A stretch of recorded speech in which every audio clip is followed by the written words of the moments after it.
कानून व्यवस्था पंजाब की दिन प्रतिदिन बेहतर होती नजर आ रही है। चाहे गैंगस्टर्स हो, चाहे गैंग कल्चर हो, चाहे ड्रग्स हो, इन सब के खिलाफ एक बहुत बड़ा क्रैकडाउन कर रहे हैं। हमें विरासत में इतनी बुरी कानून व्यवस्था मिली है, हम उसे सुधार रहे हैं और बहुत बेहतरीन कानून व्यवस्था भगवंत मान साहब की सरकार की। कानून व्यवस्था पंजाब की दिन प्रतिदिन बेहतर होती नजर आ रही है।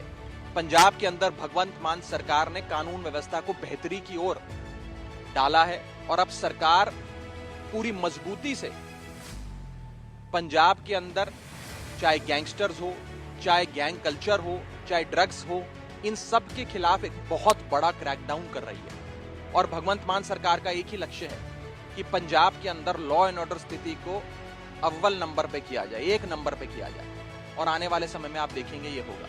आज जो लॉ एंड ऑर्डर की स्थिति जब हमारी सरकार बनी थी जो थी, वो कोई आम आदमी पार्टी अरविंद केजरीवाल जी या भगवंत मान साहब तो लाई नहीं थे अपने साथ। ये तो इन पुरानी सरकारों के कारनामे थे जिसके चलते हालात इतने खराब थे। उसे हमने इनहेरिट किया है। हमें विरासत में इतनी बुरी कानून व्यवस्था मिली है, हम उसे सुधार रहे हैं और बहुत बेहतरीन कानून व्यवस्था भगवंत मान साहब की सरकार देगी। देखिए, पंजाब का राज्यसभा मेंबर होने के नाते आज मैंने पंजाब के और देश के किसानों की हकों की लड़ाई लड़ते हुए सदन में 267 का नोटिस दिया है, जिसका मतलब होता है कि सदन के अंदर जो भी कार्रवाई आज होनी है उसे स्थगित करके किसानों के हकों पे बात करी जाए।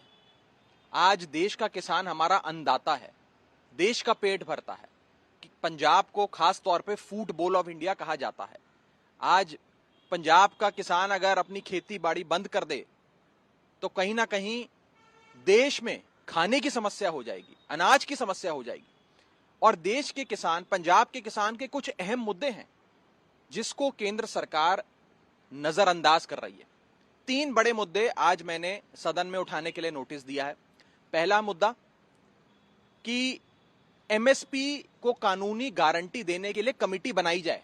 जो अभी कमेटी बनाई गई है वो एक फर्जी, नकली भाजपा के समर्थकों की समिति है, उससे इंसाफ की मांग नहीं की जा सकती, उम्मीद नहीं करी जा सकती। दूसरा मुद्दा है पंजाब के और देश के किसानों पर किसानी आंदोलन के दौरान जो मुकदमे दर्ज हुए उसे वापस लिया जाए। वो वादा था सरकार का, अभी तक उस वादे को सरकार ने पूरा नहीं किया है। और तीसरा मुद्दा, अहम मुद्दा, कि लखीमपुर खीरी में जो किसानों का कत्लेआम हुआ, उसे आप कत्लेआम ही कह सकते हैं, कि जीप के नीचे किसानों को कीड़े मकोड़ों की तरह रौंद दिया गया। उस मामले में अभी तक इंसाफ नहीं मिला है।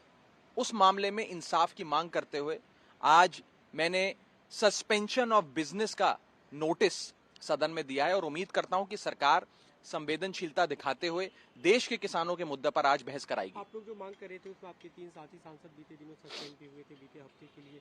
आपको लगता है कि अब जो आप मांग कर रहे हैं वो खासकर देखिए, सदन चलाना और पार्लियामेंट के अंदर सुचारू ढंग से कामकाज हो, इसकी जिम्मेदारी सिर्फ और सिर्फ सरकार की होती।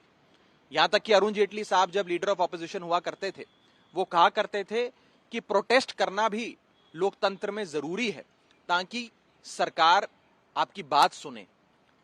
और सरकार का ही दायित्व होता है कि वो सदन चलाए। आज विपक्ष के साथी क्या मांग कर रहे हैं? हमारी पार्टी के भी जो नेता सस्पेंड हुए, हमारे लीडर संजय सिंह जी जो सदन के, उनको भी सस्पेंड कर दिया गया। वो क्यों किया गया? क्योंकि हम लोग बहस की मांग कर रहे थे। हम कह रहे थे कि जनता से जुड़े जो मुद्दे हैं उन पर बहस कराइए। सरकार बहस से भाग रही है। अगर सरकार चाहती तो 2 हफ्ते पार्लियामेंट के बर्बाद ना होते, 1 दिन ही बस ये बहस करा के समाप्त कर देते।